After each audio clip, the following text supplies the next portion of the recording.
Ignore the dramatic title. I'm not sure how to title it without being dramatic or giving away the let's not meet part. I live about 20 miles from the city in which I work. I live out in the country, and about a short walking distance from my house is a highway, and on the corner is a 24/7 gas station. Last week, Saturday night, I went by there right before midnight to grab some Cajun peanuts. I see one car parked on the side, which is normal, and usually just a guy working and rarely any customers at this time. Do you ever feel this dread overcome you, like you know something is wrong? Well, I walk in and don't see anyone. Nobody behind the counter or in the store. So I take my time and assume they're in the bathroom or step to the back of the store. Surely they heard the chime in the door when I came in. I'm feeling weird and uncomfortable, so I wait a minute even though it seemed like forever. So I call out, "Anyone here?" I wait a minute more and put the peanuts down and walk out the door. I checked the car parks on the side and there wasn't anything troubling. I even glanced on the backside of the store and there was nobody. I'm pretty uncomfortable, so I just call the police. They show up 10 to 15 minutes later, but it really did feel like an hour, and they search the place. They find the cashier dead in the men's bathroom, beaten to death. They called in backup, asked me to recap what I experienced, and then I went home. That ain't even the fucked up part. So I get home and my dog is in front of the yard pissing and just staring at me. He's an inside dog and my front door is cracked open. My heart is racing, so I grab my dog and head back to the gas station and let the police know. They send me one of the guys to search my house. Nothing is stolen or out of place, but there was a sign of forced entry. So this was last week, and about 5 hours ago, I get a call from my brother who works for the county sheriff's office. Supposedly, they pulled the camera footage and about 10 minutes before I walked into the store, someone came in, started punching on the cashier, and then dragged him into the bathroom. On the footage, you can see me walk in and look around and call out. And then you can see me walk out and check out the car, walk to my vehicle and make a call. About the time I'm in the vehicle and sneaks out the back door, and before leaving the view of camera, he takes off in the general direction of my house. Fortunately, my wife was out with some friends watching Beauty and the Beast again, but I'm convinced that I missed the murderer at the gas station, and then he broke into my house. This week, I had a new security system installed alongside a new front door, but I'm pretty sure whoever did this is still out there.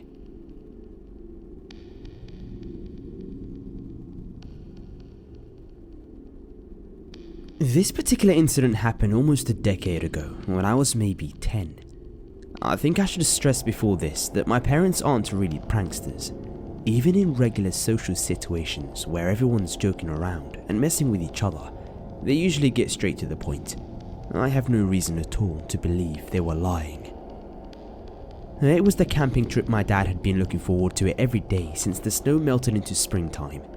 He had requested a week off work in late June so that we could all go up to his favourite chunk of forest, this state park about an hour's drive away from where we live, and do this thing as a family. We set up on the campground, us 2 kids in one tent, which was my older brother and I, and my parents in another tent. The first day goes great. There is a lot of splashing around in the river and hiking, doing fun family stuff. My brother and I rarely get along. This was one of those rare moments that we enjoyed each other's company. Anyway, the sun starts to set, casting everything in gold, and then night finds the 4 of us sitting around the campfire making s'mores. I remember getting really spooked by all the noises in the distance, and my parents were constantly telling me to calm down. They reminded me that there were other campers here. It's a state park, after all, and this was the biggest time of year for campers. Also, no doubt, there were a lot of very small animals like raccoons and squirrels, or whatever running about out there in the darkness. This eases my nerves. For a moment or so, I could have sworn that I heard a particular sound nearby. I knew that sound from all the games of hide and seek I'd play so often as a kid. It was the sound of someone trying to hold their breath, but they were too excited to fall completely silent, but only for a moment, and then it was gone. The real event happened the next night. All four of us were in our tents, my brother fast asleep in the sleeping bag right next to me. I have a lot of body warmth, so I had unzipped my bag and was just laying, staring into the darkness. I was trying to fall asleep to the soft lullaby of Mother Nature and whatnot, but it wasn't really coming to me. I reach over and as delicately as possible slip my brother's old flip phone out of his pillowcase where I knew he liked to keep it safe. I don't remember the time exactly, but it was very early in the morning. Back when I was at that age, I rarely stayed up after 10 PM. Nearby, I heard a zipping sound. It was probably coming from my parents' tent, I figured. Thinking that somehow my dad knew that I was awake, I quickly slipped the phone back into the pillowcase and fell back into sleep position. Muffled footsteps, the crunching of gravel, the snapping of twigs walked closer towards our tent. Then, coming to a stop right outside the tent flap. "Dad?" I asked after a moment, whispering so as not to wake up my brother. "Hey, I'm going to the bathrooms. Do you need to go too?" The person outside the tent asked. Remembering that the bathrooms, that big building in the middle of the campgrounds that held the showers and the toilet stalls, were in the direction my dad was walking, I realized that I did have to pee. "Yeah, give me a second," I replied quietly. So, I quietly got up, stepped gingerly over my older brother, slipped on my flip-flops, and exited the tent. Sure enough, some ways down the gravel pathway that led to the bright light of the bathrooms was the big, bulky silhouette of my father. He was too far and the light too glaring to see him too clearly. I walked after him, shivering slightly in the wind. It wasn't exactly cold, but it was colder than in the tent. I got to the bathrooms, my dad probably already in one of the stalls since I couldn't find him anywhere in there. I went into a stall and did my business. As he exited his stall without flushing, that was the first indication there. And also he left the building again without washing his hands. I finished up and followed after him. "Dad, wait!" I called, whispered, picking up speed to catch up. The bulky silhouette waved a hand towards me and headed into a different angle of the trees than we had come. This confused me and I stopped. "Hey, come on, this is a shortcut," my dad said. I realized that I'd never actually seen his face the entire night, so I got a little nervous. "That's a stupid shortcut. I'm just going this way," I said, and headed towards the actual direction of the campsite. The man got impatient. "Get over here right now. We're going this way, you little shit." My dad had never sworn to me before, so that's when the alarm bells really started ringing. I turned and ran as fast as I could, finding our camping spot and practically diving into my parents' tent. To my surprise, I found my parents playing cards under the light of a tiny electronic lamp. I asked my dad if he had gone to the bathrooms at all that night, to which he replied no. My parents had woken up a few minutes beforehand by what they thought was a raccoon snooping around where our trash bag was outside the tents.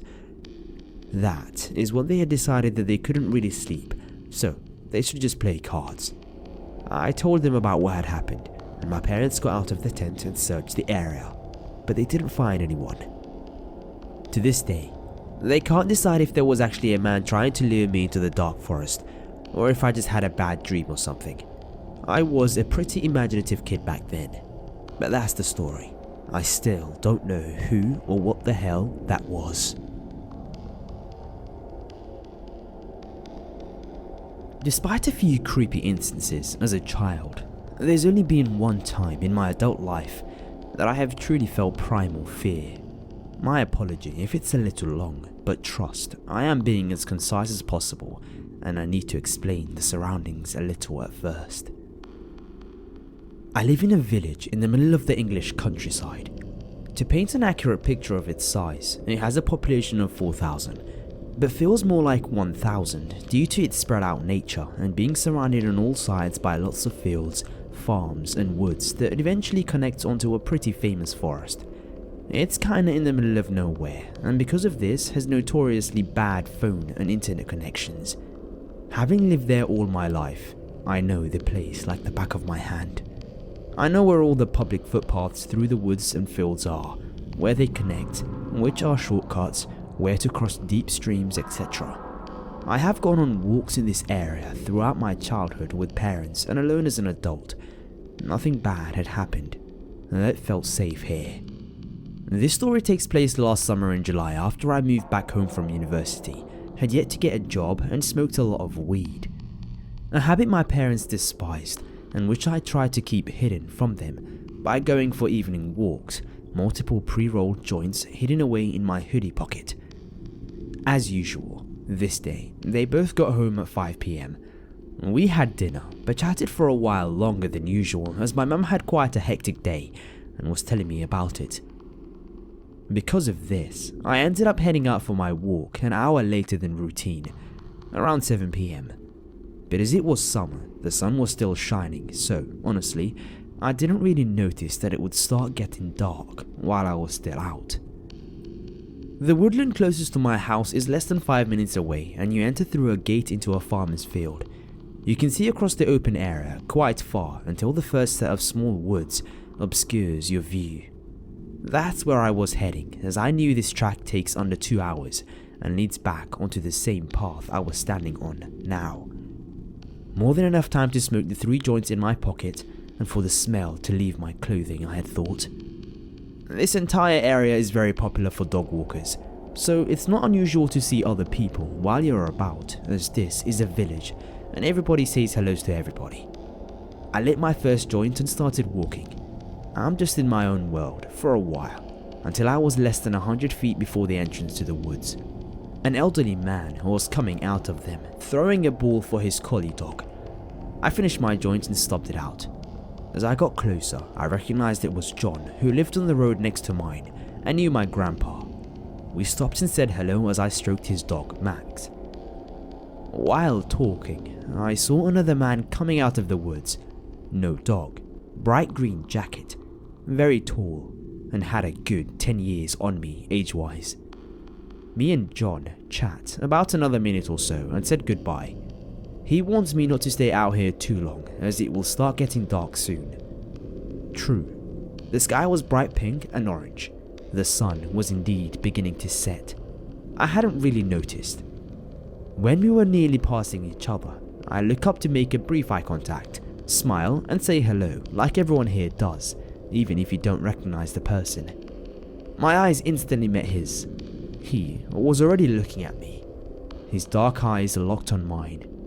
He wasn't smiling. I didn't know him at all, but I knew something was wrong. It was in his eyes.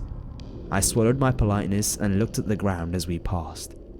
I had lived in my university city the past couple of years, so I knew a red flag when I saw one, and my country manners evaporated.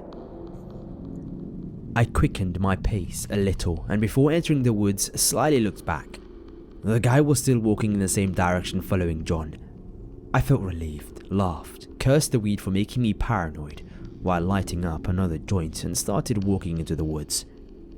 It takes about 30 minutes to follow the path through the woods to the end. The pathway exit opened into another field that led to another set of woods. The sky was now violet, the dimming light having been obscured to me by the trees. I was already smoking my last joint and was near the entrance to the second set of woods when I felt it. Fear. Complete, crippling, absolute fear worked its way like electric through every layer of flesh. I had never felt anything like it before or since, but I knew what it was. I whipped around. Standing at the exit of the first set of woods was the man.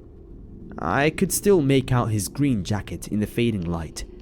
He's fucking doubled back, and very quickly too. I had looked back several times while in those trees and he hadn't been there.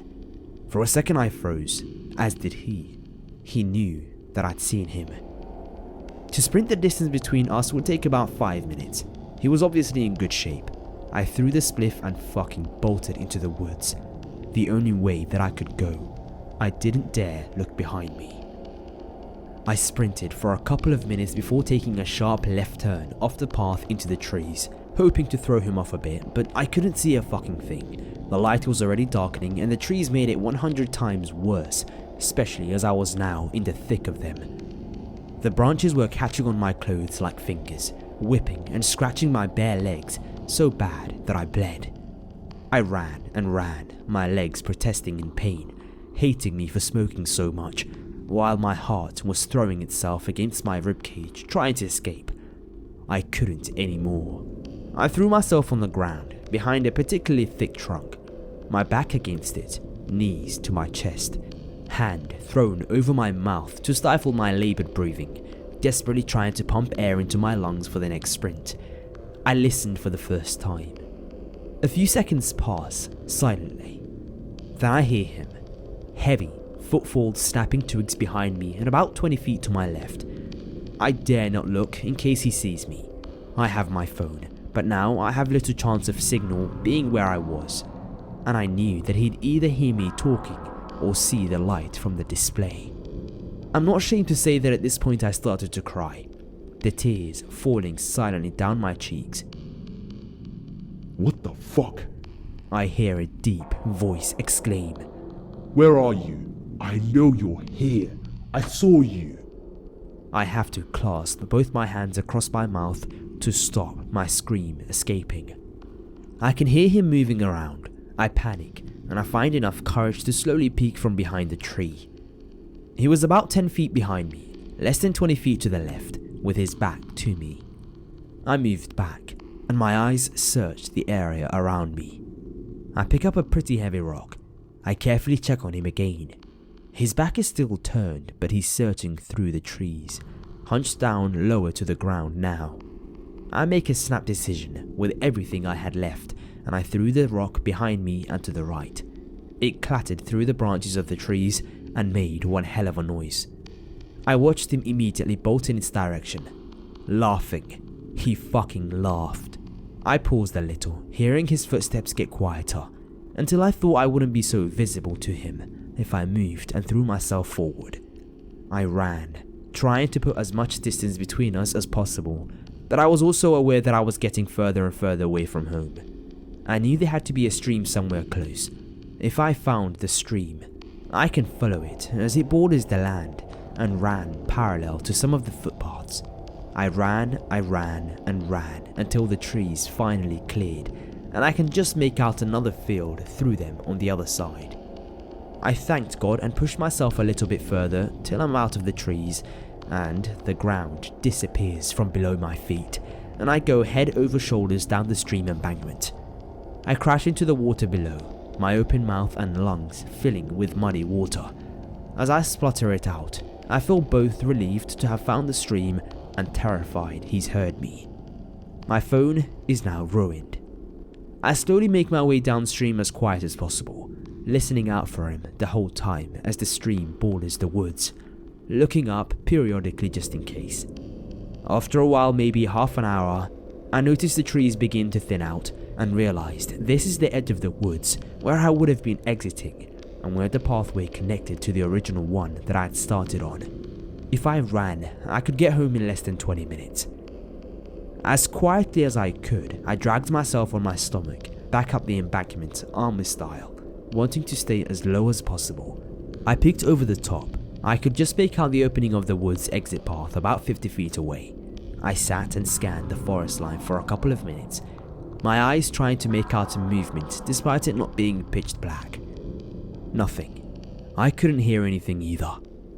I pushed myself up and sprinted as fast as I could across the field onto the pathway.